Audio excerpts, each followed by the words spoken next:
to my channel. Today I'm going to share with you guys this wig right here.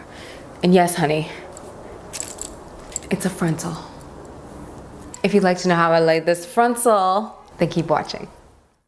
Alright guys, so this wig is from OMGqueen.com and this is their thick Yaki bob. So this one comes with a middle part and a fairly angled blunt cut. So you see, if you don't know how to tweeze, this makes your life a little bit easier. Alright, so first things first, I pop up, resell the honeys, just joking. Let's bleach these knots. For bleach, I am using Schwarzkopf's Blonde Me 9 Levels of Lift Bomb stuff. If you don't know about it, be about it. As well as with 30 Volume Developer. And I'm going to add in, I've showed you guys this before, but it's the Blonde Me Blue additive and it helps to bleach and tone at the same time. As well, I'm going to be adding this Color Flex, which is kind of like Olaplex, but you don't have to change your formula. So it helps to keep the integrity of the hair. So as I'm going to mix everything into this little bowl here, so I've got the bleach, blue additive, and just a bit of developer. Like, you want to make this a thick paste. This is going to help with like not bleeding onto the actual hair, and it's just gonna make it so much easier to control. Like, I don't ever recommend making a mixture this thick that you're ever gonna put on like a real person's head. It defies all the rules. Never put a mixture this thick on your real hair or on real human being's hair, like a person attached to it. But for bleaching knots, y'all, it'll get you right. So I apply this layer on, play it on thick all over, and I let that process for roughly 10 to 20 minutes, depending. Then I proceed to wash it out. You do not need to use neutralizing shampoo when you're washing out bleach, y'all. Water neutralizes it. It's not going to keep processing if you use water. That's all you got to do. Then I move on to tinting the lace because it was too light, so I had to make it a little bit darker. And how you do that is you make a tea blend with some black tea, boil that up, and then you can now tint your lace. So I'd prefer a lace to be too light than too dark, because then you can't go back if it's too dark.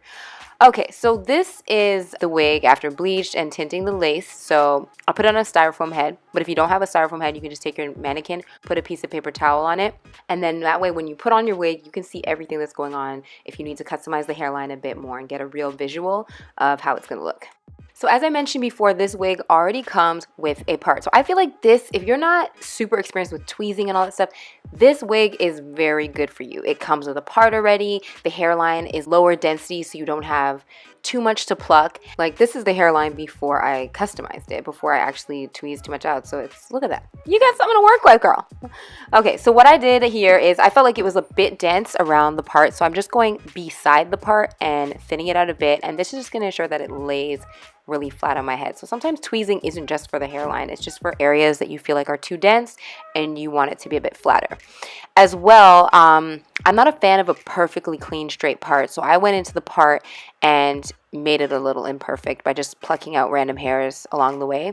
Another pointer when you are plucking, keeping the hair wet is a dream. It makes your life so much easier than when you try to pluck it dry. So keep that in mind. So you can see that this is the side that I've now customized. It's not so far off from what it already came like, which means that my work was a lot less. This also means that depending on your natural hairline and the size of your forehead, you might not actually have to do too much customizing because the density of the front is a lot lower than your average lace wig. So I forgot to show you guys when I put the band on, but I've done that in other videos, so I think that's pretty straightforward. I put the band on to make sure that it lays nice and secure. I flip it up and we're gonna try this out now and see how this goes. Okay, so now I'm going to fix up like the baby hair life. I like to do that on my head because I like a lot of baby hair, but I have some of my own and then it just gets too much if I do it on the frontal, on the mannequin head sometimes. So I like to gauge it on my head. So I pull that first row down and then I start to cut it shorter and shorter. I don't make it too short because I want it to have a bit of weight so that when I lay it down, it's not just like spiking up.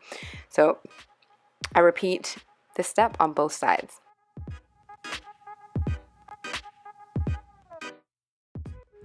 So I'm doing an up and down motion with the scissors. That's called slide cutting. I do that so that it's not blunt. I actually couldn't find my razor, so I would normally use a razor. But if you don't have a razor, you can slide cut, which is that process of going up and down, razoring off the end so that it's not blunt. So once I've got my desired amount of baby hair, I use this old little angled brush. I like to have some water on hand in a little bowl.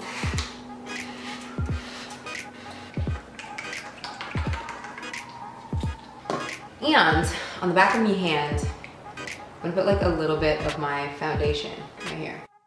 So I mix my foundation with the Got2b gel. Why do I do this? Because I don't care what you say, they flake a little every now and then. But if it's gonna flake, it's gonna flake the color of my skin. It is not gonna flake white on your girl. So take that home, use it, own it, it works. Okay, so after I've made my concoction blend of colored Got2b gel, I lay this on my hairline only. I don't need to put this on my whole head, just the front of my hair, because realistically this wig is super secure already. I just need this now to lay down those little spots and hide those little secrets. I let that dry slightly, I pull it forward, and I press it down and let that do its magic. Then after that, I pull forward the baby hairs that I've created, and I use some water.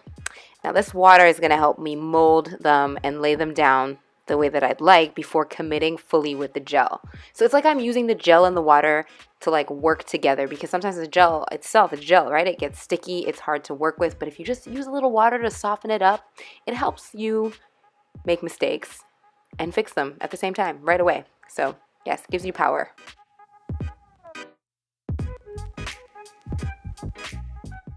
So once I'm done kind of sculpting the shape of the baby hairs that I want, I move on to the sideburn area. And that's the little tricky flap that gets everybody annoyed, because it's just a flap and it's annoying. So anyways, I put the gel on my hair, on my actual sideburns, on my scalp, all of it. And then I pull it forward, lay it down. And I use the tail comb to like hold it. I think it's much better than your finger. Your finger seems to just kind of take up way more space.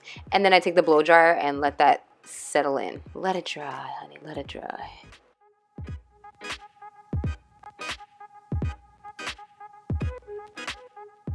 So after that is done, it is time to cook the hairline. Like, you think it's dry at this point, but it is not. Do not trust it. It is not dry. It is just tacky and it's just holding it in place, but this is what's going to seal the deal. So I put this, it's a tie head that has some stretch. It doesn't have to be the specific one. You can use whatever's going to work for you. But my biggest pointer is letting it sit long enough, like 45 minutes, an hour. Pull out your blow dryer. Make sure that bad boy is in position, and pull out your little sideburns. Make sure they're going in the direction you need them to go. Yeah, we'll just go straight, I guess. You see that curve, that home curl? Home curl is a curl that's too damn tight that you don't want. Get it? A home curl, like you did it at home when you were younger. The one curly bang at the front, that's a home curl.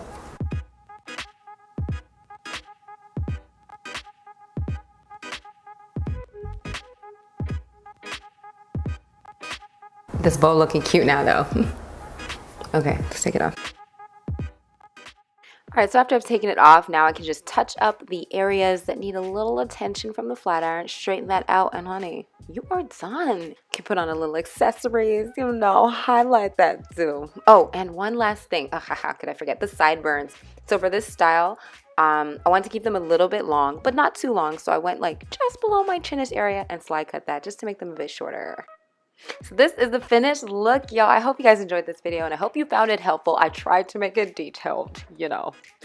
Alright guys, thank you so much for watching. That is all for today. Don't forget to hit that subscribe button, as well as don't forget to turn the notifications on, darling. Très important. C'est très important. As well as give this video a thumbs up if you liked it and you found it helpful, or if you will be getting this wig right here.